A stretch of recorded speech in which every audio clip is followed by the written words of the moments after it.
Pemirsa, aktivitas jual beli makanan pembuka puasa atau takjil di sepanjang Jalan Panjang Jakarta Barat masih ramai. Meski antar lapak sudah ada jarak, interaksi antar pedagang dan pembeli tetap berdekatan.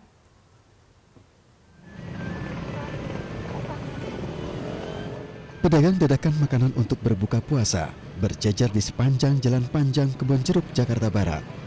Mereka tetap menggelar dagangan dengan mematuhi aturan memberi jarak antar lapak. Para pedagang tetap memilih menggelar dagangannya dibanding menjualnya secara online dengan alasan menghemat dan menjaga kesegaran makanan. Pandemi virus corona membuat mereka terpaksa menaikkan harga dagangan. Omset dagangan pun terus drastis, lebih dari 50%. Kan tahun kemarin rame gitu, sekarang menurun.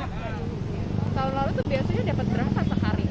Sehari ya lumayan lah, bisa satu lebih gitu, bisa dua ya. Kalau sekarang? Nggak nyampe, nggak nentu sih, tergantung ramenya aja. Meski gencar diserukan untuk tetap di rumah saja, pembeli tetap memilih keluar rumah, membeli takjil dengan alasan tradisi tahunan. Takut ya, hati-hati juga ya. Cuman ya di rumah terus ya suntuk juga sih. Ya ini kan awal-awal Ramadan juga ya. Biasanya tradisi kita kan ngabuburit gitu sih.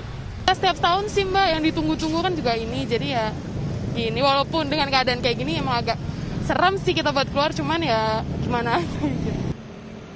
Ramainya aktivitas-aktivitas pedagang dan pembeli membuat antar pembeli dan pedagang serta sesama pembeli mengabaikan aturan jarak. Pedagang makanan musiman ini juga membuat jalanan padat dan lalu lintas tersendat. Dari Jakarta, Tim Liputan iNews melaporkan. Pemirsa, Masjid Azizi di Tanjung Pura, Sumatera Utara menjadi saksi sejarah penyebaran agama Islam di bumi Melayu di masa lampau. Berusia lebih dari 1 abad, masjid yang dibangun di masa Kesultanan Langkat memadukan arsitektur Melayu dan Timur Tengah.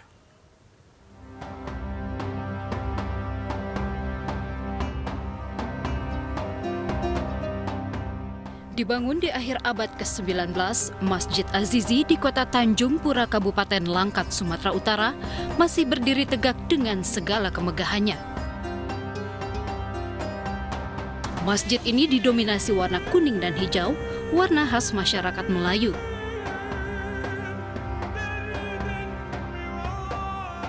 Di tangan seorang arsitek berdarah Jerman, masjid ini juga memiliki perpaduan budaya Timur Tengah, seperti pilar-pilar tinggi dengan pelengkung di atasnya, layaknya masjid-masjid di Timur Tengah.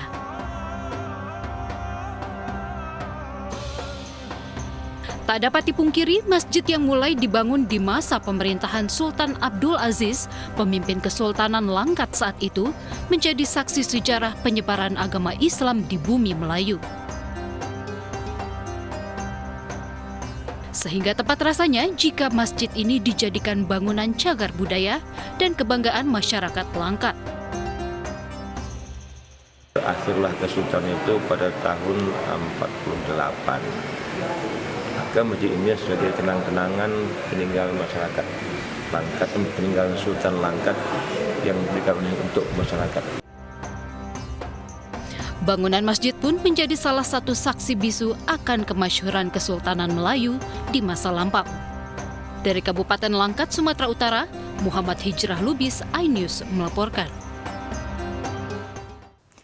Pemerintah Australia mulai membuka kembali pantai untuk umum. Kami hadirkan informasi selengkapnya sesaat lagi.